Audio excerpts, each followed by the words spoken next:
As soon as Rita left, Debbie threw herself at Alex and hugged him tightly, sobbing. When Melissa and the other girls had been beating her, Debbie had felt completely alone. Now that she was in Alex's arms, she felt warm and safe. "Why did they say such awful things about my mother?" she asked. "I know how hard my mom's life is. She works hard every day. And whenever I was sick, she would get up really early and go out to get medicine for me. She never complains. I don't care if they make fun of me or hit me, but why did they have to insult my mother?" When she remembered the look on Melissa's face when she had insulted Debbie's mother, Debbie couldn't control her emotions. Her voice broke, and she stomped on the ground, her whole body shaking. "It's okay, Debbie," Alex said. Seeing her like this, he grew even more worried. He hated the people who had hurt her so badly. He gently patted her back to calm her down as quickly as possible. "Don't worry," he assured her. "If anyone hurts you, I'll make sure they pay for it. I will always be by your side to protect you. How are you feeling now? Any better?" As he comforted her, she finally calmed down. "Who beat you?" Alex asked, gently wiping away her tears. "Tell me and I'll deal with it." His eyes held a trace of viciousness. "It was 3 of my bandmates," Debbie answered, speaking softly. She was no longer as upset as before. "Just forget about it. If they try this again, then you can do something." Debbie didn't want to cause trouble with Melissa and the other girls. After all, they were in a band together, and they would have to get along. "But Debbie," Alex wanted to give those girls a good beating. "No, listen to me," she said gently, looking at him. "I'll talk to them, and if they attack me again, then I'll let you beat them up for me." He frowned. Although he didn't want to let this go, he had to listen to her. "Will you come with me to the Azalea guest house to see my mom?" she asked. More than anything, she just wanted to see her mother. Even just sitting quietly beside her would make Debbie feel better. "Okay." Alex was deeply moved. He lightly touched her face and smiled. "Before you go and see your mom, maybe you should wash your face." Debbie took a quick shower, and then they left to visit her mother. Alex held her hand as they walked.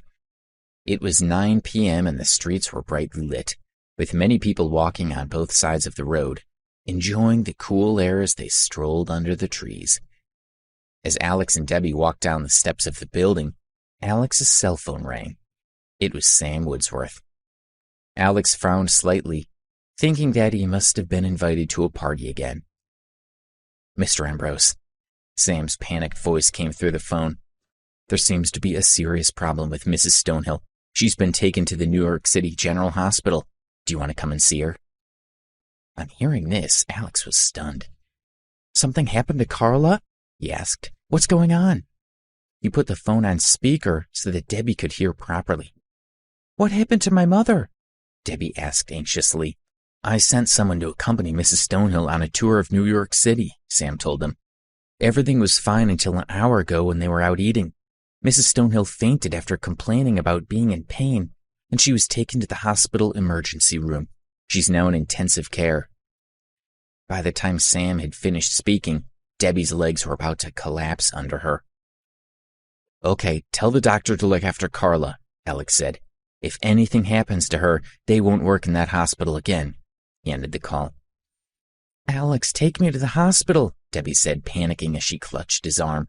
"Please, hurry, I need to go to the hospital." She was very anxious and scared and couldn't think about anything else. She just needed to go to the hospital to see her mother. Her entire body trembled. "Don't be afraid," Alex whispered into her ear. "Trust me, your mom will be fine." He kept his arm around her and they walked to the side of the road. It wasn't easy to get a taxi. Alex felt Debbie trembling in his arms, and he couldn't let her suffer any longer. Leaving her for a moment, he walked into the middle of the road and forced a black to stop. Alex threw a wad of money at the driver's face through the open window before jumping back to the sidewalk. On seeing the money, the owner of the car smiled, his eyes gleaming. There were at least $1,000 there. "Don't just stay there," Alex yelled. "Pull over here." The driver realized that the young man who had just thrown money at him was calling him, and he hurriedly drove over. Alex opened the back door of the car and got inside with Debbie, He told the driver to take them to the general hospital as quickly as possible. He sat with his arms around Debbie as he comforted her. "Don't worry," he murmured. "Your mom will be fine, trust me." The car stopped abruptly. "Move it!" Alex shouted angrily at the driver. He just wanted to get Debbie to her mother quickly.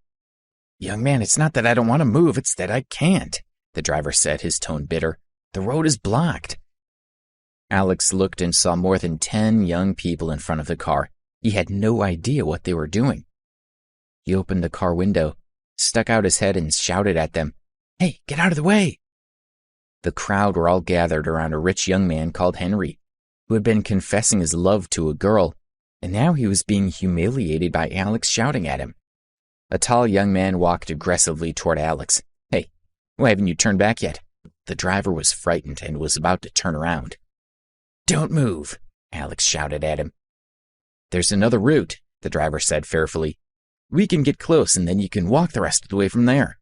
That guy's almost reached us, and if we don't leave now, we'll get beaten up." "I told you not to move," Alex said as he opened the car door. The tall young man approached and raised his fist, ready to strike. The young man had been defeated because he had underestimated Alex's strength. The driver had planned to abandon Alex and run away, but then Alex had beaten the young man within seconds. The driver was completely dumbfounded. Henry told the others to teach Alex a lesson while he stayed behind to talk to the girl. The driver panicked, believing that he was about to be beaten up. His first thought was to escape. Just as he was about to turn the car around, Alex angrily walked to the driver's side. "Get out!" "Hey, what are you doing?" the driver asked, shocked. Alex pulled him from the car and got into the driver's seat. "Get in," he yelled, slamming the door closed. Through the rearview mirror, Alex glanced at Debbie, who looked sad. Then he looked at the young men rushing toward him. "Fine then," he thought. "Since you're so determined to block my way, don't blame me for being rude." Alex stepped on the accelerator and the car shot forward. When the young men saw the car speeding toward them, they were shocked. The tires screeched loudly as the car charged toward them like a ferocious beast made of steel. Only then did the men realize that Alex wasn't joking, and they quickly ran away. Henry was still pestering the girl he wanted when Alex's car came toward him. The girl standing beside Henry was completely stunned. When she saw the car, she covered her ears, closed her eyes, and screamed.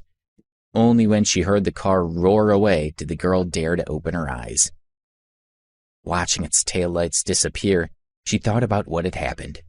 When Alex had walked over earlier, she had seen his face and hadn't been able to look away. She mumbled in confusion. That man was so handsome. Alex was driving through the streets at 100 miles per hour. He overtook one car, then another, then yet another. Some of the other drivers on the road were scared, while some were confused by what was going on. Most of them pointed at his taillights and cursed at him. He didn't care about his life. Alex ignored the red light at an intersection, and a man riding an electric bike had to swerve to avoid him. The man was sent sprawling, and by the time he got up, Alex was already some distance away. They arrived at the general hospital within 20 minutes. "How many red lights did you run?" the car owner asked, his expression pained. "I'm going to lose my license." During the mad dash to the hospital, the car owner's heart had been in his mouth, and he had regretted letting Alex drive his car. No amount of money was worth risking death. Alex didn't care about the car owner. He got out of the car and opened the back door to help Debbie out. "Don't worry, nothing will happen to you," Alex assured the man. He had been driving the man's car, so Alex wouldn't let him get into any trouble. With that, he helped Debbie into the hospital. When they arrived at the ICU, Sam was waiting outside the ward. "Mr. Ambrose, Miss Stonehill, you made it," Sam said. "What's going on?" Alex asked with a frown. Debbie had let go of him and dashed to the door of the ICU, worriedly looking in through the window. A few doctors in white coats surrounded Carla, who was lying in bed. From time to time, they checked the numbers on the machines, while a few nurses helped to make Carla comfortable. The CEO of the general hospital walked over, and when he saw Debbie looking in, he called out, "Close the blinds." Sam had arranged for Carla to be seen immediately, and he had called in the most capable doctor to treat her. "The patient is this girl's mother," Sam said, frowning. Seeing Sam's expression, the CEO grew nervous. Sam thought highly of this girl. "I'm sorry," he hurriedly apologized to Debbie. "I didn't mean to offend you." Debbie barely heard a single word of what he was saying. The only thing she cared about was her mother. Alex still didn't know what was wrong with Carla. He walked up beside Debbie and put an arm around her shoulders as she looked into the ward. She didn't say a word, but he could feel her body trembling. More than an hour later, the doctors finished their treatment and walked out of the ICU. "Doctor, how is my mother?" Debbie asked anxiously, stepping in front of Dr. Henderson. The doctor glanced at Sam, who nodded. Only after getting Sam's agreement did the doctor begin to tell Debbie about Carla's illness. "Your mother's condition is very complicated," Dr. Henderson said. "We've managed to stabilize her for now, but we'll need to consult with some of our colleagues." Debbie was stunned. Her legs became weak, and she would have fallen to the ground if Alex hadn't been holding her up. "Don't be afraid," Alex comforted her. "The doctor said that your mom is stable. Trust me, she'll be fine." "I want to see her," Debbie said. She didn't want to listen anymore. She didn't feel at all reassured and just wanted to rush into the ICU. "Miss, please calm down," the doctor said, holding out a hand to stop her. "Your mother is very weak right now. She needs rest. Besides, she's not conscious at the moment, so even if you go in, she can't speak to you." "Listen to the doctor," Alex advised, frowning. "If you go in, it might make your mom's condition worse." Seeing Debbie like this, his heart ached. "The nurse is taking good care of her. Don't worry, your mom will be fine." His gentle persuasion worked, and Debbie stopped insisting on seeing Carla, but she refused to move away from the window. He looked at Sam and said, "Find all the best doctors in New York. If they can't help Debbie's mom, their careers are over." "I'll do it now," Sam said in fear, never having seen Alex in such a mood before. He left to make the arrangements. The CEO and the doctor were both shocked. This guy, who looked like an ordinary student, had shouted at Sam Woodsworth. And even more shocking was the fact that Sam obeyed him. Debbie stood by the window and watched quietly for over 3 hours. Sam told them that there was a doctor at another nearby hospital who was rushing over right now, and the hospital doctors were urgently discussing Carla's condition. "You should rest," Alex said, leading Debbie to a chair in the corridor. They sat down and Debbie leaned forward with her elbows on her knees, resting her forehead in her hands. "It'll be fine, believe me," Alex reassured her as he patted her back, but he was starting to feel as uncertain as she did. "What's going on?" someone yelled from inside the room. A moment later, a nurse rushed out. Debbie jumped in fright. She ran to the door of the ICU and looked inside. The nurse seemed flustered and unsure of what to do, and Carla was already awake. "Mom!" Debbie was extremely anxious. She pushed at the door, wanting to rush in. The nurse hurried over and opened the door. Debbie was about to run in, but the nurse stopped her.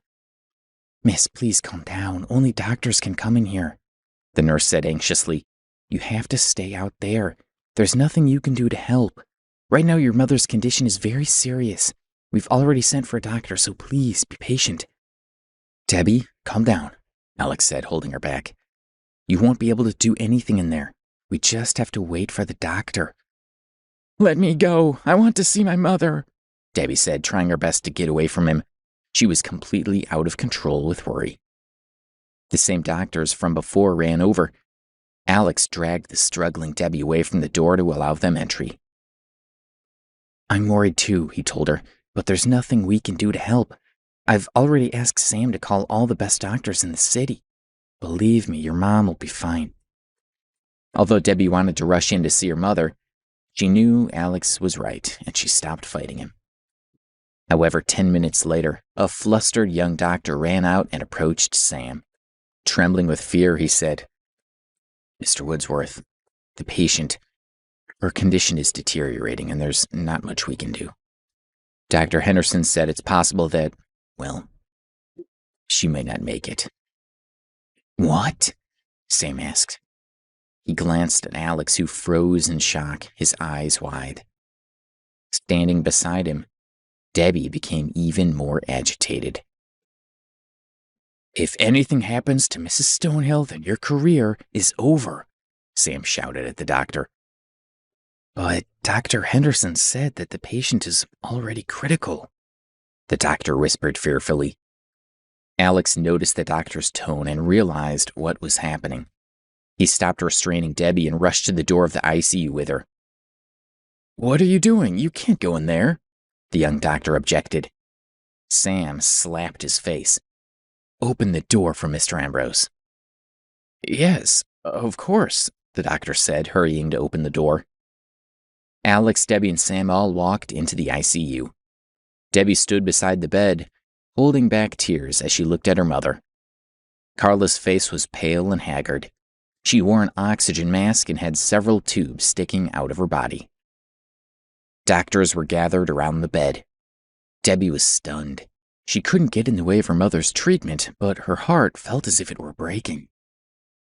"How is Mrs. Stonehill?" Sam asked Dr. Henderson. Seeing Sam's serious expression, the group of doctors grew nervous. "We had stabilized the patient's condition earlier, but now there's been a sudden change," Dr. Henderson reported. "Her heart and lungs are failing, and her liver, spleen, and kidneys are struggling too. There are also problems with her large intestine and respiratory tract." He had been surprised when he had seen Carla's condition. He had never witnessed anything like this before. "Just tell me if you can cure her." Sam lost his patience. Dr. Henderson's heart sank. The other doctors didn't even dare to breathe loudly. "I'm afraid, no, I can't," Dr. Henderson admitted. "If you can't cure her, then what's the point of you being here?" Sam reprimanded him angrily. His words scared Dr. Henderson so much that he staggered back. The rest of the doctors and nurses also inched further away. "Mr. Woodsworth, forgive me, but the patient's condition is very unusual," Dr. Henderson explained. "Within a short span of 3 to 4 hours, her condition has deteriorated to such an extent that not even the most authoritative expert in the world would be able to save her. I've never seen anything like it." He stared at Sam in trepidation, hoping Sam would understand. Carla, who was still in bed, slowly raised her hand. But she was too weak to lift it far. Debbie couldn't hold back any longer. She pushed the doctor aside and rushed to the bed. She glanced at the doctor and said, "My mom wants to take off her oxygen mask." She knew her mother well and knew what she wanted just by looking at her. Dr. Henderson gently removed Carla's oxygen mask. Carla, who looked pale and extremely weak, said softly to Sam, "Mr. Woodsworth, I don't blame the doctors for my illness. It's not their fault. But please send them out so I can have a private word with Debbie." "You can't," the doctor objected, knowing that Carla would die. Sam cast a questioning gaze at Alex. "All of you get out," Alex said, realizing that Carla could no longer be saved. They all headed toward the door. "Alex, please wait a moment," Carla said weakly. Alex stayed behind while Sam and the doctors went out and closed the door. "Mom," Debbie said, looking at her mother's face. Tears filled her eyes. "Don't cry, Debbie," Carla smiled faintly. She wanted to wipe away Debbie's tears, but Debbie was holding her hand. "Mom, don't move." Debbie knew how weak her mother was. "How do you feel? Are you in pain?" Her heart felt like it was being shredded when she thought about how much pain her mother was enduring. Carla only shook her head slightly. "It doesn't hurt." It doesn't hurt at all. Alex, you will take good care of Debbie, won't you? Carla asked as her gaze slowly turned to Alex. Right from the beginning, she had seen the deep affection he had for Debbie. Mom, Debbie said, understanding the meaning of her mother's words. Yes, Mrs. Stonehill, I will take good care of Debbie, Alex said seriously as he looked into Carla's eyes. Good, good. Carla nodded her head in satisfaction. Her heart felt a little lighter. Alex was like family, and he would look after her daughter. Debbie, there's something I need to tell you, Carla said, looking at her. Already her vision was growing a little dim. Debbie held her mother's hand tightly, her eyes filling with tears. I'm not your biological mother, Carla said softly as she looked into Debbie's eyes. This was a secret that she had kept close to her heart for 20 years. Debbie was taken aback. Mom? She asked. I had planned to keep this secret for the rest of my life, Carla said, tears gathering in her eyes. But I felt that I was lying to you, and you should know the truth. No, Mom, Debbie mumbled in a daze. Carla was the only mother she had ever known, and now she was saying that she wasn't Debbie's biological mother. How could she accept that? Alex, who was standing to the side, was also surprised when he heard Carla's words. He looked at both women and realized that the two of them didn't resemble each other. Silly child, you're as kind as your mother. That isn't good. When Carla looked at Debbie's sweet face, she saw Debbie's mother. Touched by the reminder, tears slid down her face. No, Mom, you are my mother, Debbie insisted, growing anxious. Sweet child, I'm not worthy to be your mother, Carla said gently. Your mother is a dignified and elegant young lady, and I was just her young maid. Debbie shook her head slowly. When my young mistress gave birth to you, her family placed her under house arrest and she wasn't allowed to go out, Carla said. To prevent her from escaping, her family forced both of us to inject a poison. We could only survive if we kept consuming the antidote they gave us. Now the poison has flared up in me. The medicine only alleviates the illness for a while. This time it's too late. Mom, don't say any more, Debbie begged, but she had already begun to accept that Carla was not her mother. If I stop now, I'm afraid that I won't get the chance to say it later, Carla said gently. My mistress wanted to keep you safe and raise you herself, but then I learned that your family was looking for an opportunity to kill you while you were still a baby. Carla sighed. I told my mistress straight away. She was thoroughly disappointed with her family and had believed that if she stayed at home, she would wait for a chance to make a move against them. But when we heard of their plans, we took you, knocked out the guard, and ran out of the house. Debbie was hanging on to every word. We were very careful, Carla continued, but we were still discovered by the family. In the end, we were forced onto a cliff. They surrounded us, and my mistress wanted to go back with them and then find an opportunity to escape later. But the leader of the search party wanted to kill my mistress. She realized that something was wrong, but it was already too late, and they had their guns pointed right at us. Oh, Debbie couldn't help but exclaim softly. Alex's mouth also dropped open a little. The men were smiling, so sure of their victory, Carla said. But then my mistress suddenly hugged me and we climbed down the cliff a little. I was so scared that I closed my eyes. Then through the whistling wind I heard her saying, Carla, take the child. I looked up and saw my mistress giving me a beautiful smile, and then she turned around and threw herself off the cliff. By the time I realized her intention, it was too late. Carla started to cry. I'm sorry, mistress. Debbie was dazed for a moment, as if she had also watched that miserable scene play out. Then Carla began to cough violently. Mom, put the oxygen mask back on, Debbie said, trying to put the mask on her. Let me finish, Carla insisted, turning her face away. She knew how sick she was. The mask wasn't going to make a difference. My poor young mistress, Carla sobbed. And there you were, still looking at me innocently, not understanding what had happened at all. I heard someone saying that they were coming down to search for us, so I didn't dare to stay there any longer. I carried you and left quickly. A few days later, Carla had carried Debbie into a small town in the Northeast and started a new life. Mom.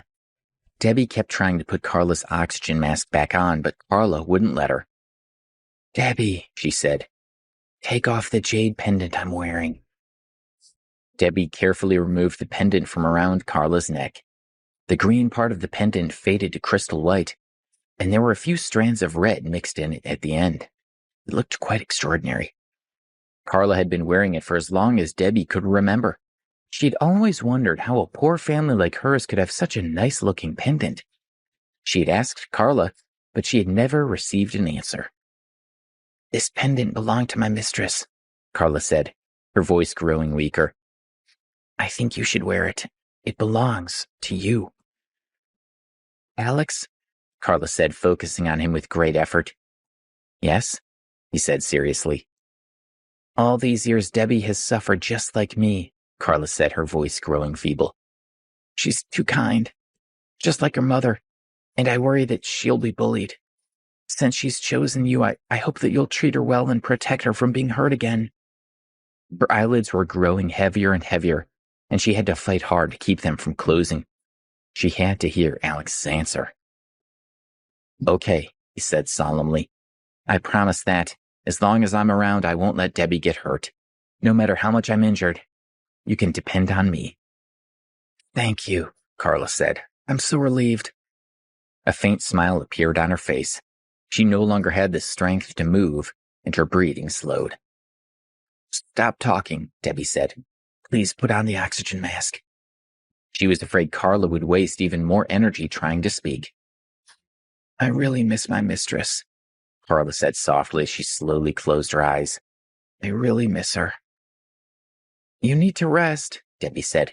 She picked up the oxygen mask and pulled it toward Carla's face.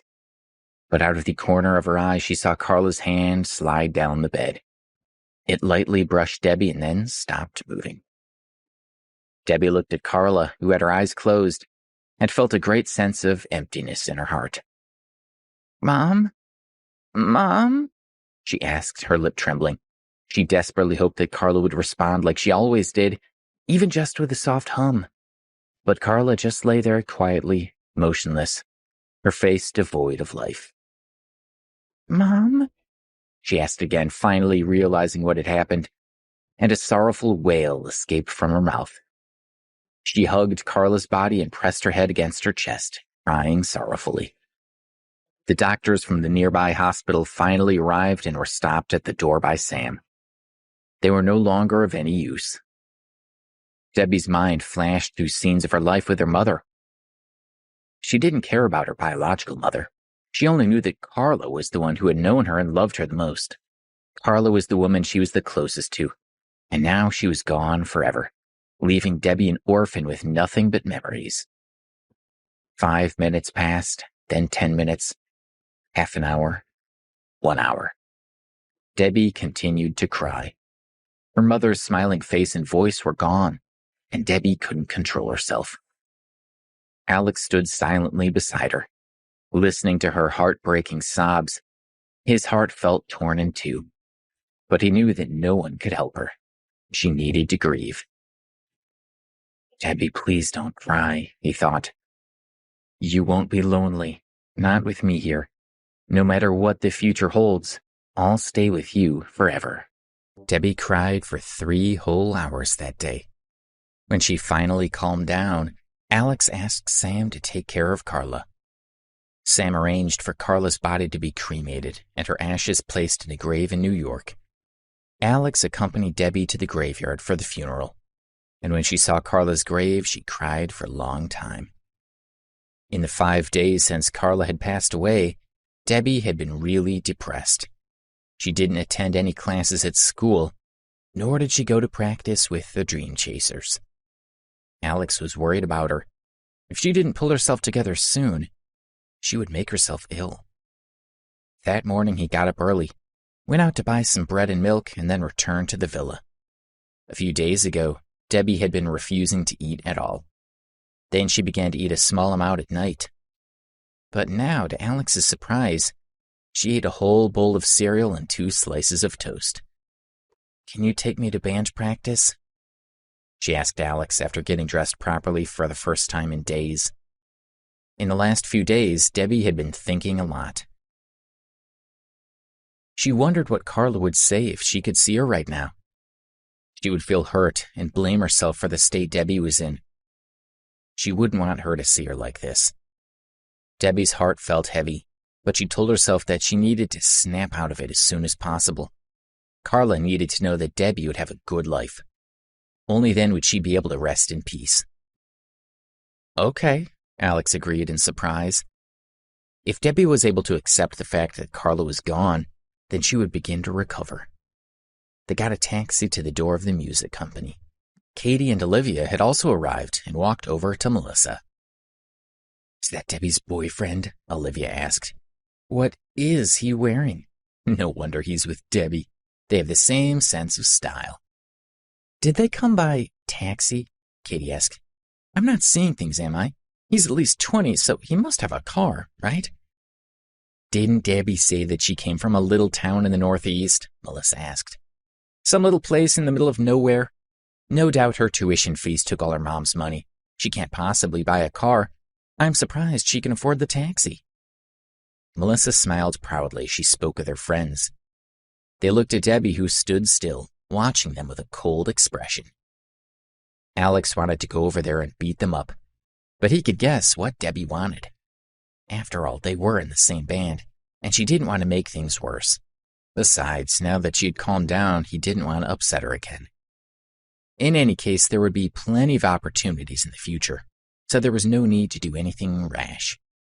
Melissa and the others arrogantly walked through the main entrance. Stopped at the side of the road, and a short-haired girl got out of the car. It was Rita, the girl he had previously met in the practice room. Rita saw Debbie and Alex, and she walked over to meet them. "You came," Rita said, looking at Debbie with a hint of concern. "Let's go in together." Debbie said goodbye to Alex and walked toward the door with her. Alex stood and watched. He had seen a trace of contempt in Rita's gaze when she looked at him. Combined with the way she looked at Debbie, it seemed that she didn't think him worthy of her. She looked down on him because she didn't think he could protect Debbie. He couldn't help but feel bitter. He took a taxi back to school. On the way, he thought about making some changes to help Debbie. At the very least, he should scare Melissa and the other girls a little. Although Alex was not the type of person who liked to brag, he would be willing to do so if it would protect Debbie. Didn't they just laugh at me for not having a car and ridicule Debbie for taking a taxi? He thought. Well, I'll make sure they see Debbie riding in a luxury car. He didn't know why the he had ordered hadn't arrived yet. He should call and ask. 2 beautiful young women were wandering around the campus of Preston University. One of them was Kelly Phillips, the girl who had been blocking Alex's way when he drove to the hospital to see Debbie's mother. That night, Kelly had been cornered by Henry, who wanted her to agree to a date. No matter what Kelly had said, Henry hadn't let her leave. She had been so angry, but she hadn't been able to do anything about it, and then it driven up. A young man had stepped out of the car and had hit the man who had rushed at him. Then, completely unafraid, he had faced down more than 10 people, jumped into the car and sped toward them. Kelly thought that he would stop the car before he reached them, but he hadn't. He had increased his speed, knocking over the group of men, and continued on toward Henry. She had been scared when she had seen the car speeding toward her. She had covered her ears, closed her eyes, and screamed out loud. But then her nervousness and fear had been replaced by excitement. She had felt like a princess, and the man who had been driving the car had been her prince coming to her rescue. As she recalled his face, she felt extremely happy. From that day onward, she had begun searching for traces of the man within New York City. Eventually, she had discovered that he was probably a student at Preston University. So she had come here to search for him, but she still hadn't found him. Kelly, are you sure he's a student? Asked her friend Sharon Williams. How could one simple student have defeated so many people? It would take some nerve to drive into people like that. She was exhausted from Kelly dragging her around the city to look for this man. I had someone check it out for me, and I honestly think he might be a student at Preston University, Kelly said. But I don't know any more than that. Please, Sharon, come with me to find out more. She wasn't sure how to find her prince, but she was looking forward to meeting him. No, we've been walking for ages and I'm tired, Sharon said. She spotted a supermarket. Look, let's go in there and buy some drinks and then we can rest for a little while. Okay, Kelly agreed and went into the supermarket with Sharon to buy 2 bottles of water. Then they walked to a nearby sports field as they sipped their drinks. They sat under the shade of a tree, having a rest. Hey, why haven't I heard anything about the ordered a month ago? Came a voice from nearby. Is there a problem?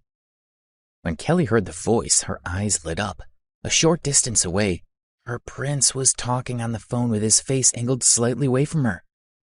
What's taking so long? He demanded. I'll give you an extra $100,000 if you can deliver the car within 10 days. Can you do that? He paused for a moment. Okay, I'll transfer the money now, and I expect the car to be delivered as soon as possible. Kelly and Sharon slowly walked over to Alex. When Kelly saw his face, she was sure that he was the man who had been driving the car that night. She was elated. But now that Alex was on the phone, she didn't dare to disturb him. He seemed to be very masculine and impulsive, so she was afraid of offending him. She watched as he made another call. Mr. Miller, please transfer $100,000 to the New York Auto Exhibition Center, he said into the phone. Kelly, is that really the man who saved you that night? Sharon whispered. I think maybe there's something wrong with him. She looked him over. He was a university student who was dressed in ordinary clothes and didn't look at all rich. And yet he had just been casually discussing something about $100,000. What was wrong with him? I'll help you meet him, Sharon said, rolling her eyes, and walked towards Alex. Alex ended the call. As he was about to leave, he noticed various students all sneering at him. They had heard what he had said on the phone and thought he was crazy. Alex shook his head and smiled lightly. They could think about what they liked. Hello. My custom-made which cost $3 million has not been delivered yet, the girl said, speaking into her phone. What? 4 months? No, bring the car to me within 10 days. I'll add $100,000. I must have that car. Alex looked at her speechlessly. The girl was mocking him. He went to walk around her, but she was still blocking his path. Alex was very angry.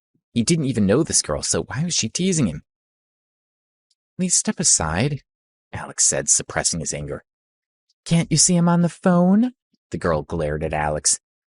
He tried to walk around her again, but she continued to block his way and wouldn't let him pass. Sharon, stop joking around, Kelly said, walking over with an embarrassed expression. After Alex's actions that night, Sharon was playing with fire. Of course, Kelly also didn't want her friend to tease the prince who had saved her. What are you doing? Don't be silly. He doesn't look like the person you were talking about. Look at his clothes.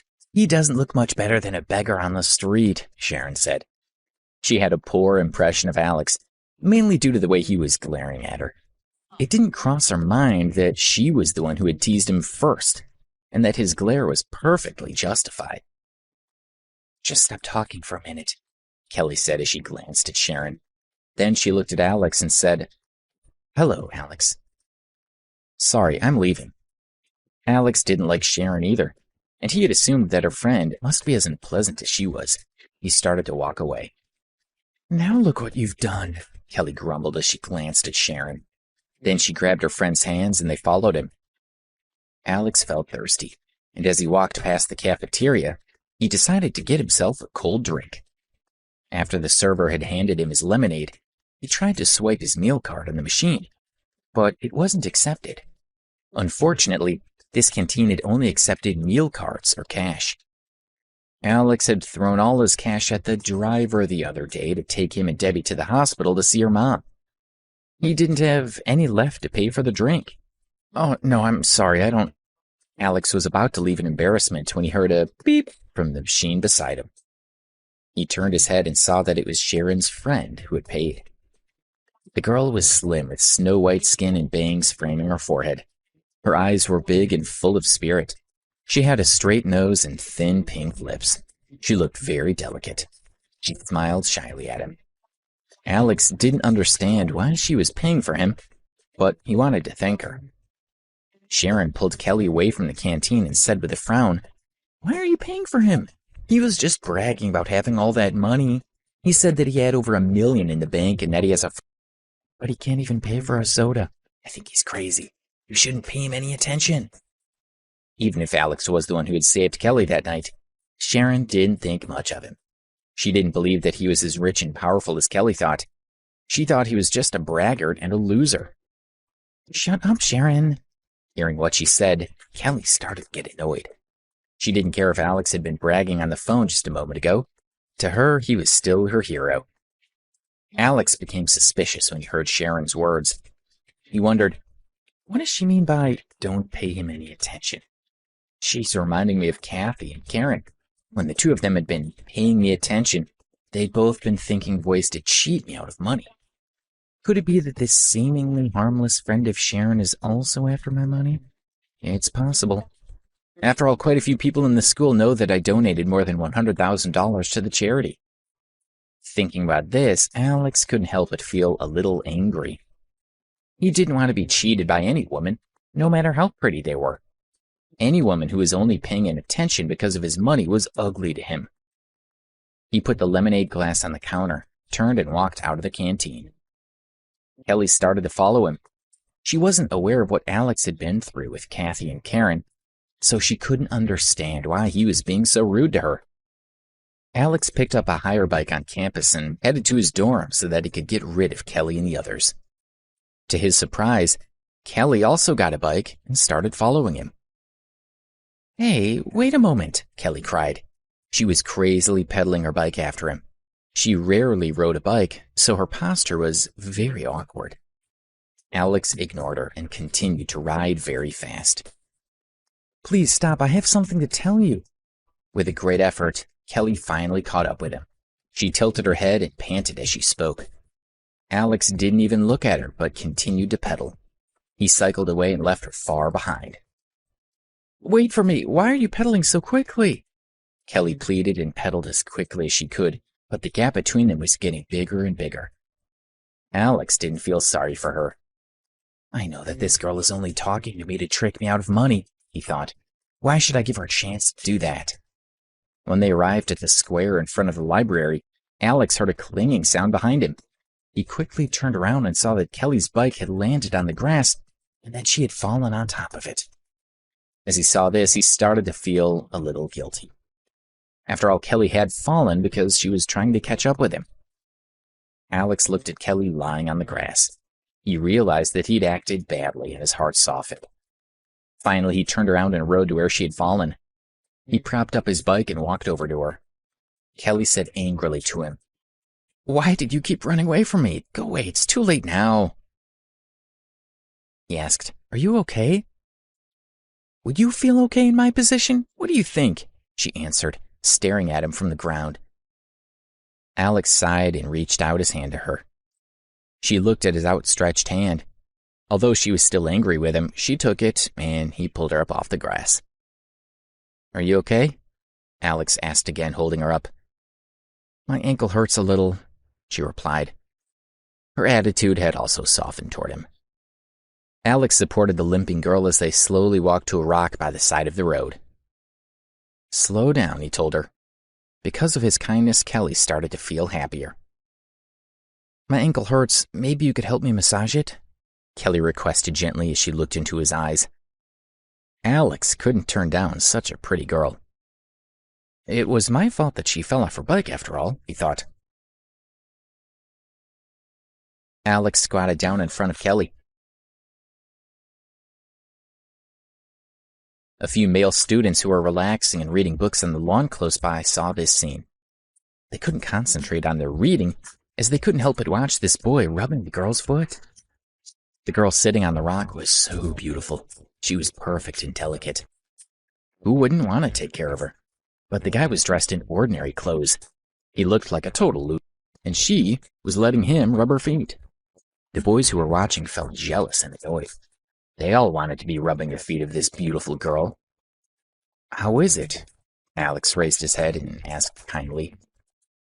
"There is still a little pain," Kelly replied softly.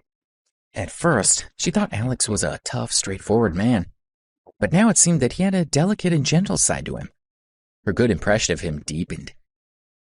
Alex was still squatting on the ground, carefully rubbing her feet, when Kelly suddenly asked, "What do you think of me?" "What do you mean?" He stopped and looked at her curiously. "If you like me after all, why don't we go on a date?" Kelly thought Alex liked her too. For her, it had been love at first sight. The first time she had seen him, she wanted to go out with him. Alex put her foot down. He gave her a small smile and stood up. It was just as he thought. She did have an ulterior motive for wanting to get closer to him. He had never met Kelly before.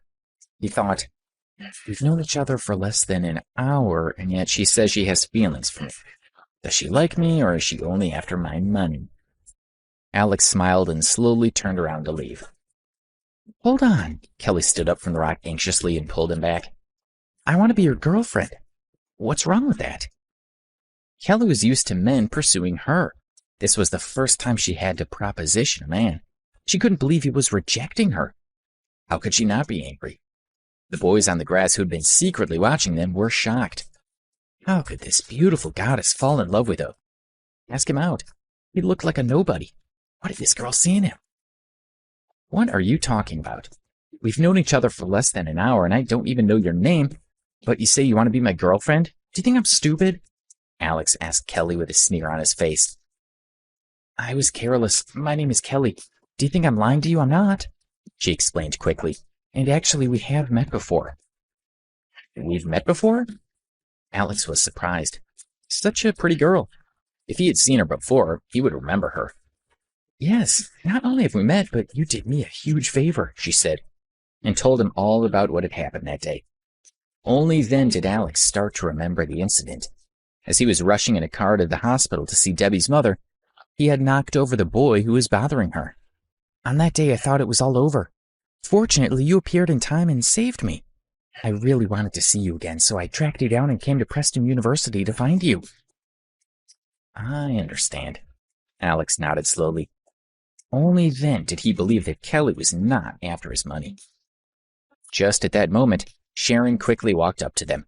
She hadn't taken a bike, but had been following them on foot, and she had seen Kelly lying on grass. She was worried as she asked her friend, Are you okay? Kelly ignored her as her gaze was focused on Alex's face. She asked him, So, would you like to date me? Kelly was still very confident. She was sure that he would want to go out with her now that the misunderstanding was resolved. You're asking him out? But he's a loser. Sharon couldn't understand her friend. However, she did know how stubborn she was. If Kelly had set her mind on something, she knew that she could do nothing to change it. Sharon pointed at Alex and said, I'm warning you, don't take advantage of Kelly. You think too much of yourself. I know you're only after one thing. I don't want to go out with her, Alex replied calmly. You know Kelly's way too good for you, and yet you still think you can go out with her? You're unbelievable. Sharon berated Alex for a while before realizing that he had said, I don't want to. She was stunned. In her opinion, Kelly was so desirable that no man in his right mind would ever turn her down. Sharon couldn't help but look over at Kelly, only to see her biting her lip. She looked close to tears. To help Kelly feel better, Sharon pointed at Alex and said harshly, Are you blind? Kelly asked you out and you actually turned her down? I guess you must realize you're not good enough for her. Alex didn't know what to say. Sharon was wrong in her assumption, but he couldn't agree to go out with Kelly. Give me a reason, Kelly said with a smile as she tried to suppress her disappointment. I already have a girlfriend, he said with a shrug.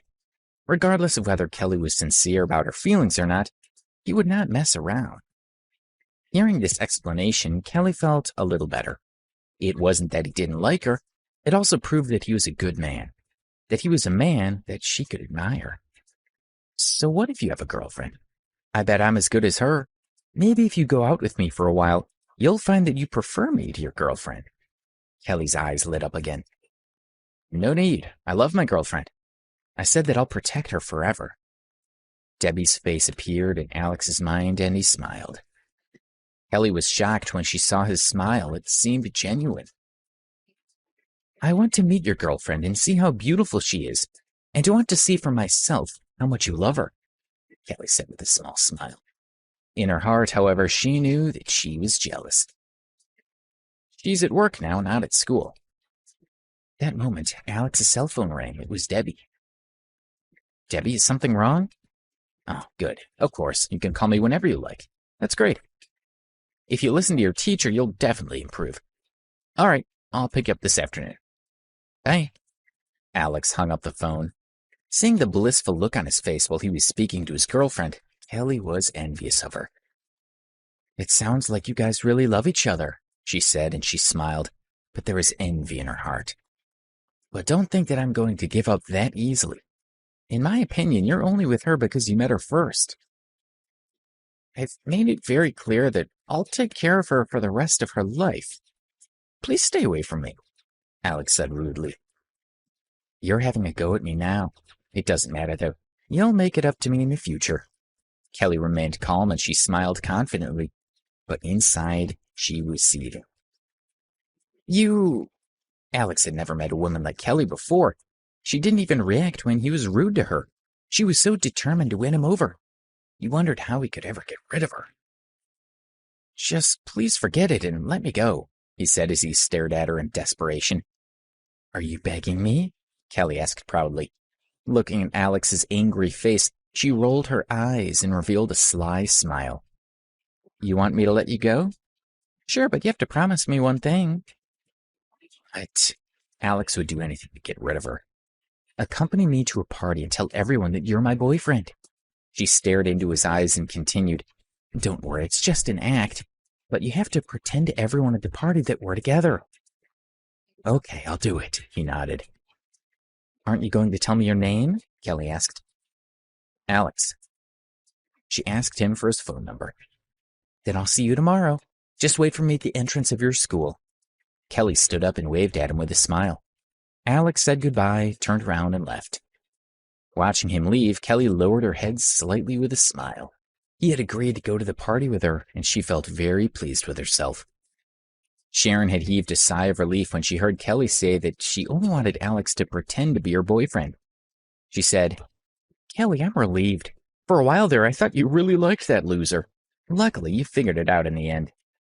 I do really like him, Kelly replied as she recalled Alex's handsome face. What? Didn't you promise to let him go? You just asked him to pretend to be your boyfriend at the party. Sharon looked surprised. Kelly revealed a sly smile as she muttered, I don't think so. Once he spends some time with me at the party, he'll soon realize that I'm the one he wants to be with. I give up. You really don't know what's good for you, Sharon said helplessly. Let's go. As they were leaving, Kelly felt a twinge of pain in her ankle. This brought back the memory of Alex squatting on the ground and rubbing her feet, and a smug smile appeared on her face. For the past 3 days, in addition to her usual lessons, Debbie had also been training at the Sunshine Music Company. She was no longer being bullied, and she had gradually started to relax. Alex was relieved to see her confidence growing.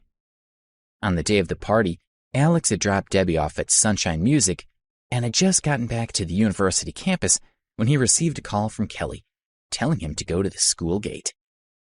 After ending the call, he went quickly to their meeting place, where he saw Kelly driving up and waving at him. Sharon, who was sitting in the passenger seat, looked at him in disgust. She said, Don't you have any decent clothes you could have worn? You do know who's going to be there today, don't you? They won't be able to stop laughing at you when they see you. How about I don't go? Alex replied. He didn't take Sharon's words seriously. He also didn't care at all about this party or what the people there thought of him. It's all right, Kelly said with a smile. He still looks handsome. Get in the car. Alex climbed into the back seat and Kelly started the car. When she pulled up at Washington Heights, Alex was puzzled. He asked, Why have you stopped here? "The party's in this district," she replied sweetly. "You guys go ahead and I'll park the car." Alex and Sharon got out of the car. He looked around him and thought, "Lucky that Debbie went to music practice today. It would be a disaster if she saw me here with Kelly." Sharon snorted when she saw Alex looking around him. She laughed and said, "Ha! Look at you staring at the posh houses. You've never even been to such a good neighborhood as this before, have you?" Alex glanced at her but didn't say anything. Sharon was dressed beautifully today. She looked even more sophisticated than the last time Alex had seen her. A few minutes later, Kelly had parked her car and walked over to them. Alex noticed that she was also wearing particularly elegant clothes. Her hair was adorned with a dark purple bow, and she was wearing a long, light green dress. She wore high-heeled sandals at her feet, making her look elegant and beautiful. She looked like a Hollywood movie star, and Alex couldn't help but admire her for a moment. "Let's go," Kelly said with a smile when she saw Alex's stunned expression. The three of them walked to the entrance of the residential complex. The gate to the district was closed, and only residents with key cards could enter. They waited for a long time, but no one came out. The girls started to worry. Alex thought, "Well, it seems that I'm the only one who can get us in. Since we're here now, I might as well do it." He pulled out his card, put it on the sensor, and the door opened with a beep. Kelly opened her eyes wide as she looked at Alex. She asked, "How did you get a security card for this place?" She thought, is Alex a resident of Washington Heights? But this is one of the top residential areas in New York City. Alex hadn't expected such a strong reaction from Kelly. He regretted that he had revealed that he had a key card, but there was nothing he could do now. He could only nod up and down. He replied, "Actually, I live here." Sharon blurted out, Alex, do you really expect us to believe that you have a house here? Do you take us for..." "Even the cheapest house in the Washington Heights costs more than $4 million. How could you ever afford that?" Alex frowned as he looked at her. She continued, "You probably don't know that after you left the other day, Kelly and I went to your class and asked your classmates about you." Sharon smiled at Alex as if she saw straight through him. "Your tuition fees are paid by the state and by the school's poverty fund, and you cover your living expenses with part-time jobs. Your clothes are old and cheap, and your cell phone is secondhand." Sharon and Kelly had indeed asked around about Alex. They had learned quite a lot about him, but it wasn't the whole truth. "You expect us to believe that you live in Washington Heights? Do you think we're that easy to deceive, or are you simply brainless?" Sharon asked bluntly. Alex swallowed. What she said was true, but he wasn't lying either. He did indeed have a villa at Washington Heights, and it was the most expensive villa on the complex. "Sharon," Kelly stopped her from continuing.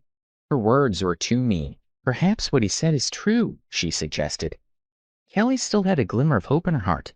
She wanted to believe that Alex wasn't lying to her. "Really? Kelly, don't be ridiculous. I'm guessing that he must work part-time in this district, which is why he has the key card." Sharon laughed and pointed at the office at the door. She looked at Alex and said, "How about we go and ask the office? If you're a resident, they're sure to recognize you." Alex didn't say anything. He didn't care what Sharon or Kelly thought of him, so why make things any more complicated? He still didn't want them to know how rich he was.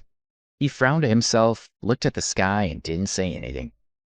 See, he's a liar. Sharon felt certain that she had seen through Alex's lies. She smiled proudly at Kelly, who sighed loudly. She was disappointed, but tried to console herself that Alex didn't lie often. It wasn't a big problem for her. Sharon continued to lecture Alex.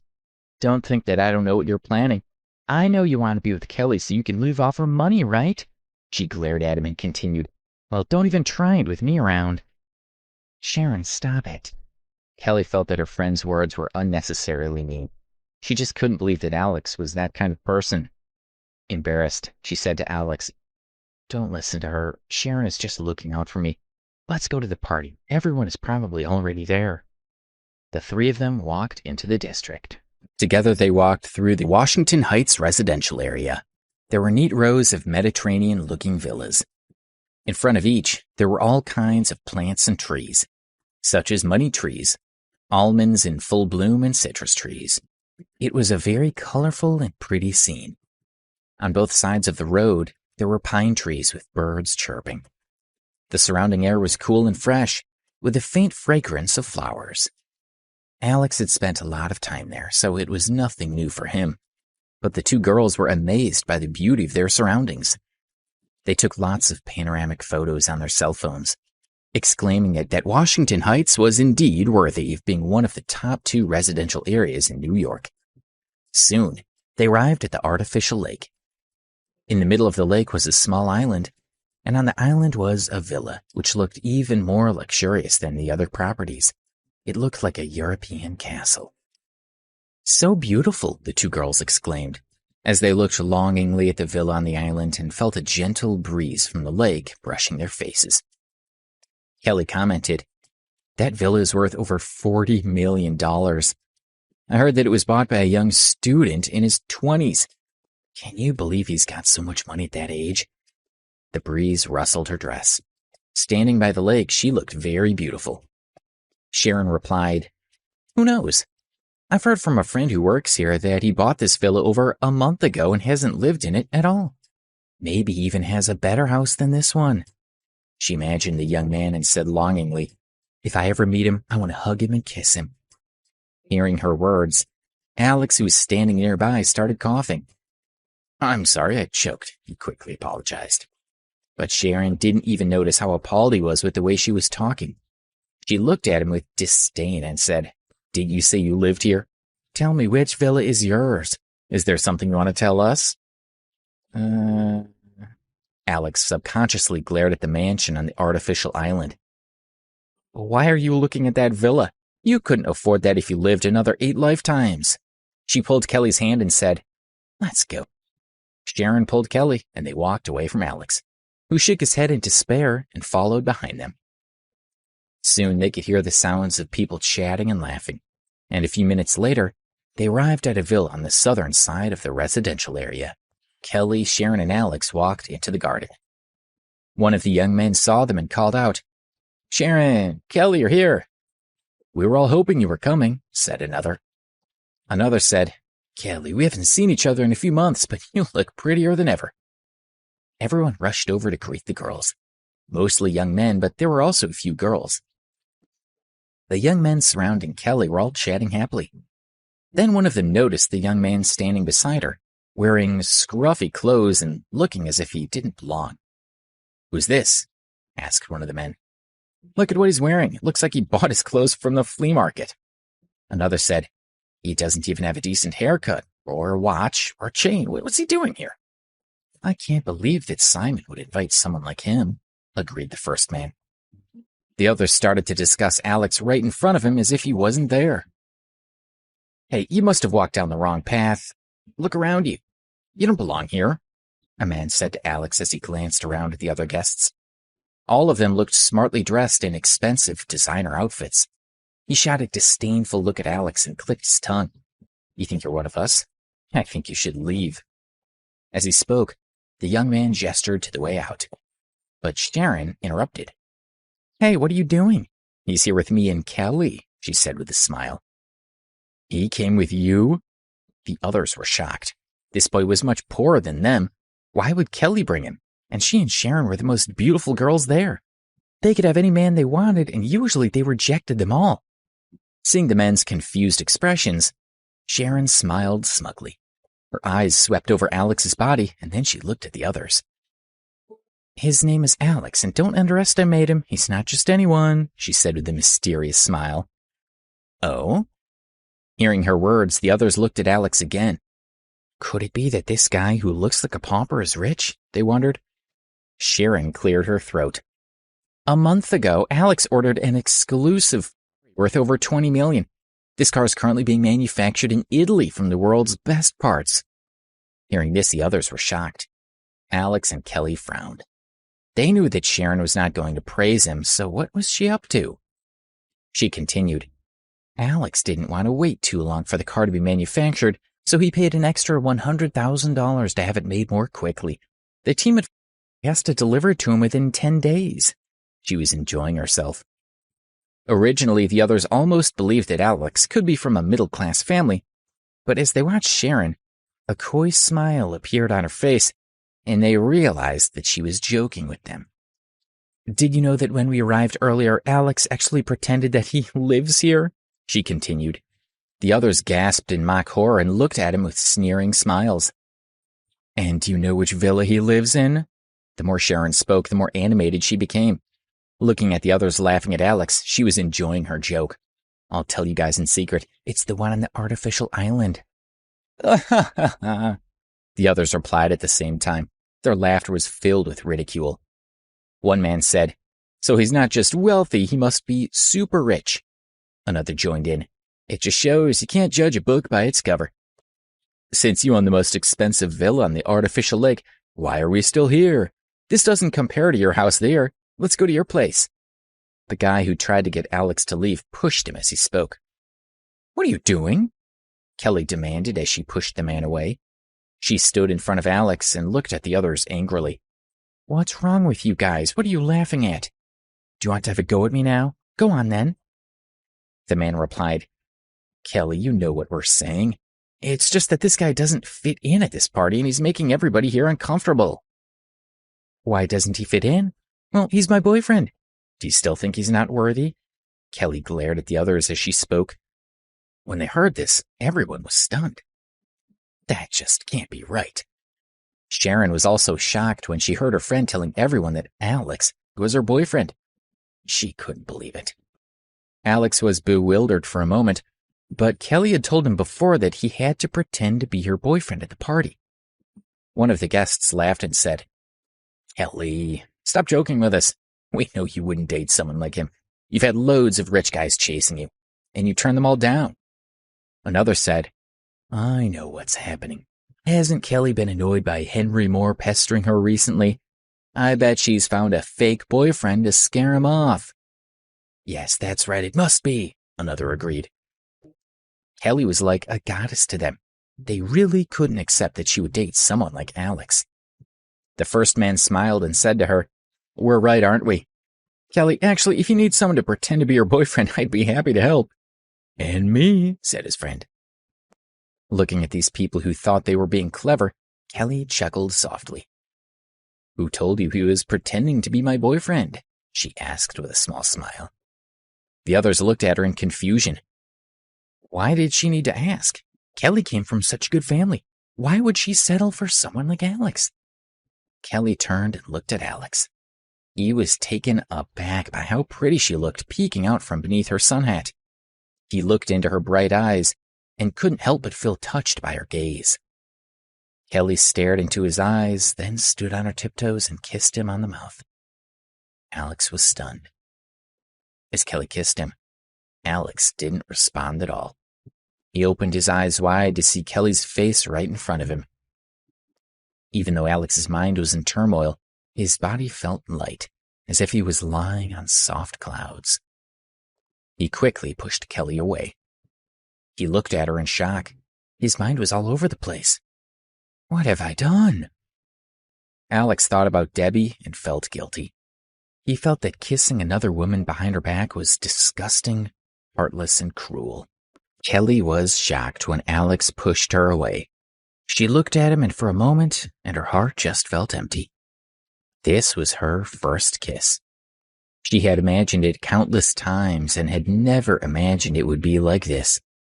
And this was the first time in her life that she had ever been rejected. Everyone watching was in shock. Most of them stood with their mouths open. One of them had had his mouth open ever since Kelly first started kissing Alex. At this moment, a sliver of drool slipped from the corner of his mouth, and he finally came back to his senses. A man with a ponytail turned to someone beside him and asked, "Did Kelly just kiss him?" His friend just shook his head dumbly. Although they looked calm on the outside, all the men in the group were broken-hearted. How could this woman that they worshipped want to kiss? All the men looked in disgust at Alex, who was staring at Kelly resentfully. They ground their teeth as if they wanted to eat him alive. He's just been kissed by a goddess, they thought. This egg should be overjoyed, but he has a look of disdain on his face. He's clearly just showing off to everyone. They thought Alex was trying to say, "Look at all you sad losers. You've been trying to seduce this beautiful woman for such a long time, and she's barely given you the time of day. And now your goddess has kissed me, and I don't care. Your goddess is just a plaything to me, and you still have the audacity to call me. You're the real loser." "You've got a nerve," one of the guys called out. Another joined in. "Yeah, you think you're too good for Kelly, right? How dare you push her away? Kelly kissed you because she likes you, and you had the nerve to push her away. How could you?" another said. Several of the men tried to pick a fight with Alex, but Kelly stood in front of him and asked, "What are you guys doing?"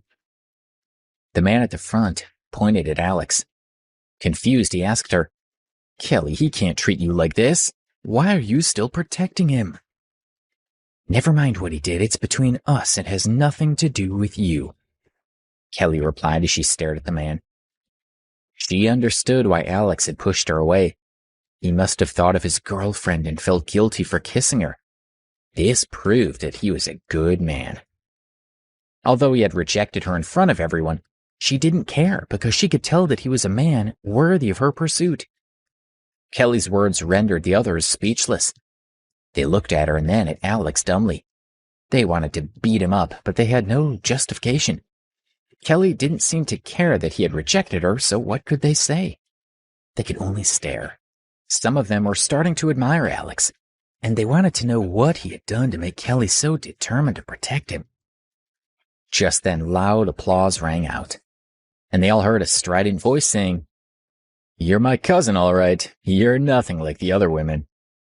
Everyone looked toward the villa and saw a tall, handsome man walk out.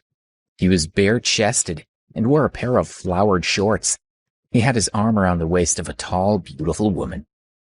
The man was Kelly's cousin, Simon, and this party was to celebrate his 20th birthday.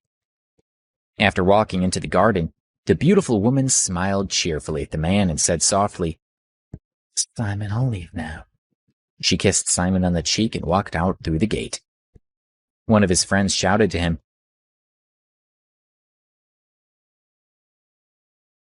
Another said, "Simon, that woman was gorgeous. Where'd she come from? Give me her number." A few boys crowded around Simon, but he ignored them. He looked toward Kelly and walked up to her with a smile on his face. "Kelly, you look beautiful as always." There was a hint of desire in his eyes, and he only reined in his lust when he saw Kelly turn her face away in disgust. "So, who is the man that captivated my cousin so much?" Simon turned his gaze toward Alex. He first uttered an "oh" in surprise, and then sized him up with a faint smile. He couldn't help but let out a "wow." "Kelly, your judgment is improving. You seem to have found yourself the perfect boyfriend," he said to his cousin with a naughty smile. Simon's friends heard his sarcasm, and some of them joined in. One called out, "Truly outrageous." "By the way, Henry Moore will be here soon. Henry's in love with Kelly, and when he sees that it's Kelly's boyfriend, we won't be able to hold him back," another reminded everyone.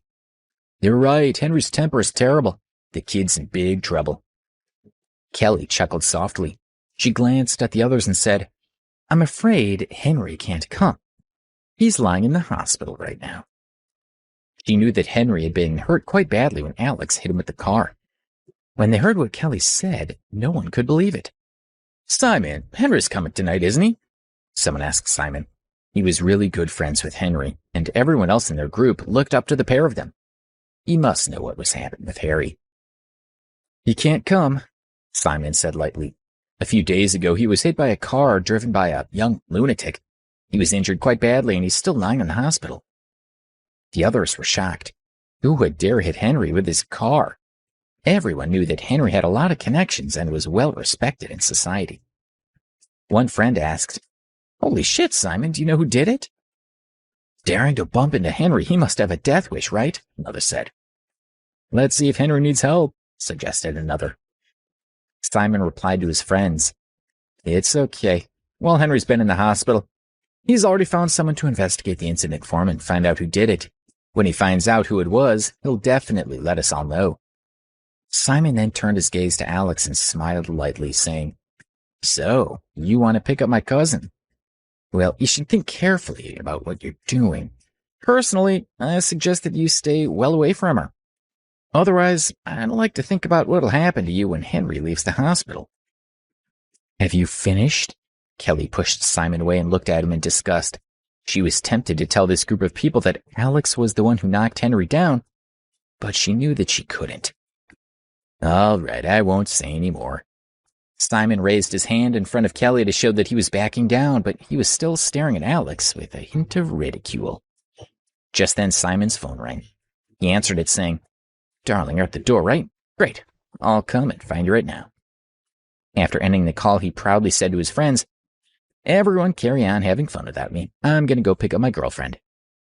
A young man said wistfully, "Simon's girlfriend Shirley's so beautiful. She looks like Megan Fox. Can't wait to see her again." "I've been with her so long that I'm already bored by her," Simon said in disdain.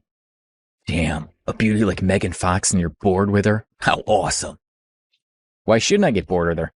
Wait till you guys find a girlfriend like that and you'll know what I mean," Simon said, enjoying everyone's admiration. Simon was very proud of himself as he looked at his friends. They were all in awe of him. He said, "You'll see, my new girl's even more gorgeous. Anyway, I'm done talking to you guys. I'm going to go meet my baby." Then he turned around and walked out. Everyone was intrigued. Is someone more gorgeous than Megan Fox? She must be incredible. A few minutes later, Simon walked over, talking and laughing with the beautiful woman on his arm.